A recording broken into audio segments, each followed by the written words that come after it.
above starts screaming, which seems to agitate the gorilla. So eventually you'll see the gorilla. He's calm right now, and he's going to stand up, the little guy, right? He's going to stand him up, and he seems to adjust his clothing. It's very strange.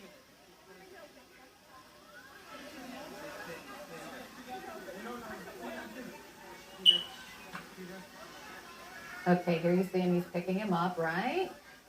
And the boy is standing up. People from above saying, be calm. But then, of course, the gorilla takes the little boy by the pants and drags him through the water again. And eventually, he corners him in the corner of the cave, and he puts the boy behind him. So at no point do you know what the gorilla is doing with the boy. It took 10 minutes for zoo workers to show up with some kind of weapon. They shot the gorilla to death. They didn't want to tranquilize the gorilla because that would enrage the gorilla probably. The tranquilizer would take about 5 minutes to sink in, and they were afraid that the gorilla would hurt the boy. So they say they had no choice but to shoot and kill the gorilla, and then the little boy was rescued.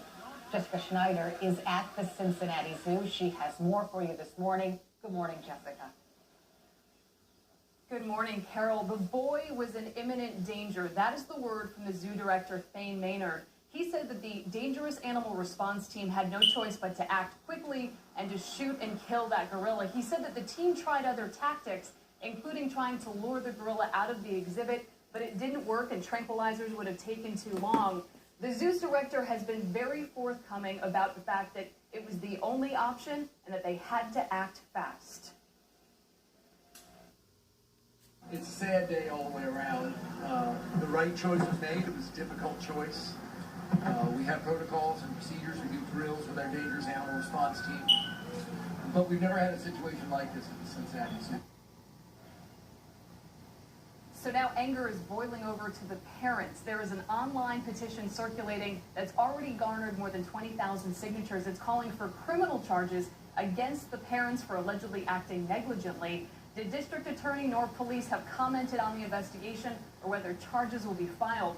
But animal expert Jeff Corwin put it very bluntly, parents, watch your kids.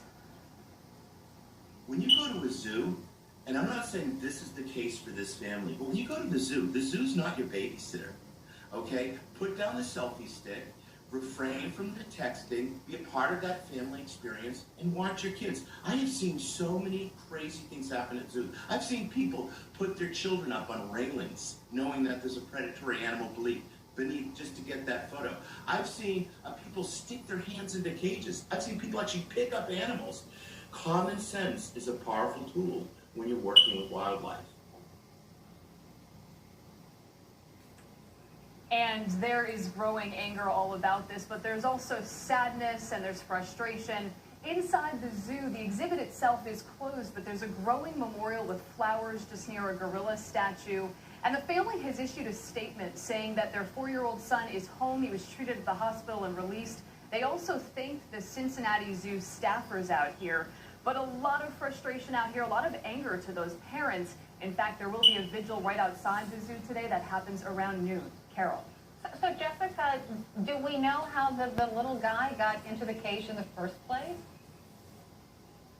Well, at this point, the parents aren't talking, but what the zoo director has said is that that little 4-year-old boy slipped underneath the railing and then got through a pretty heavy set of protective wires and then climbed into the moat or onto the moat wall and dropped 15 feet into the moat water, shallow water, down below, and that's when some of the visitors heard the splash. So indicating that it was quite a bit of a trek for that boy to get through all that wiring and all the bushes into that moat below. Carol.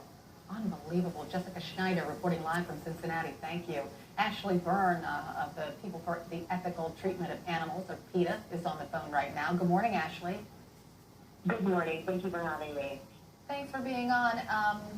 Some people in Cincinnati say there should be criminal charges filed against the parents. Do you agree with that?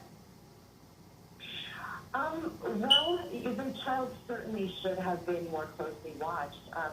Everyone involved in this situation really failed this gorilla so much.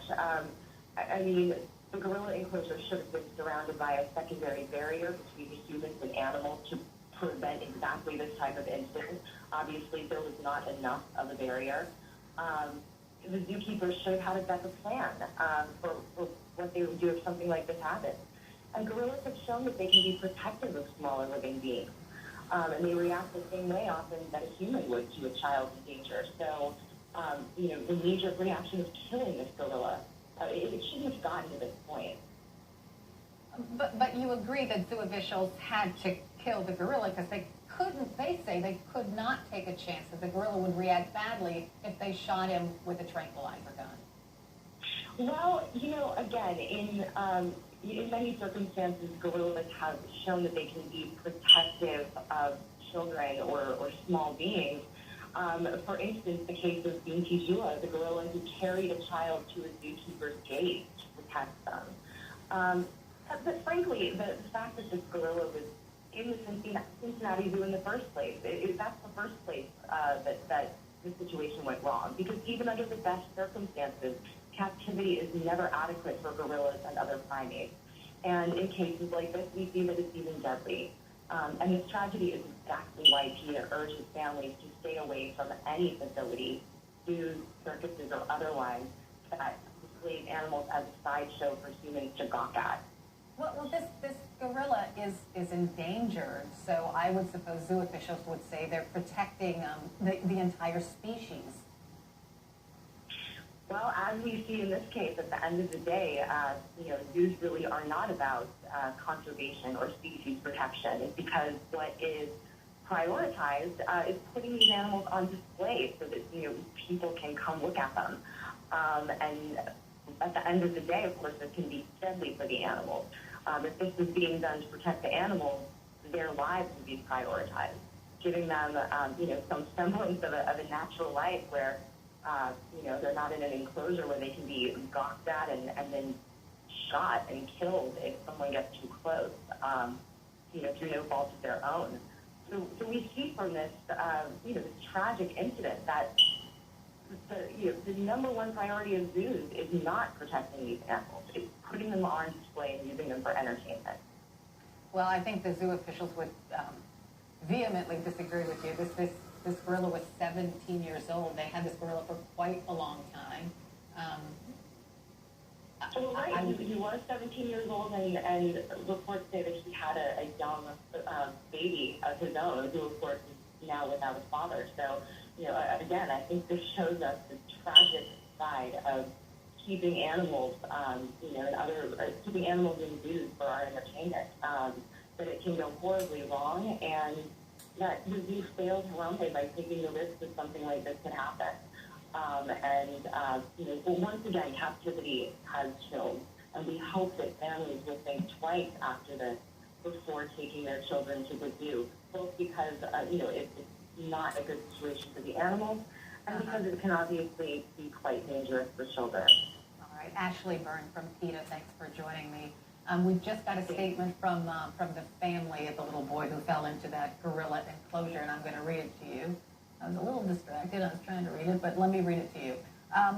Child is safe. Okay. Quote, "We are so thankful to the Lord that our child is safe. He is home and doing just fine. We extend our heartfelt thanks for the quick action by the Cincinnati Zoo staff. We know that this was a very difficult decision for them and that they are grieving the loss of their gorilla. We hope that you will respect our privacy at this time." The family is granting no interviews at this time, and according to a spokesperson for the family, this is the only statement that will be issued. In the next hour, I'm going to talk to one of America's foremost zoo experts, Jack Hanna, about the tragedy.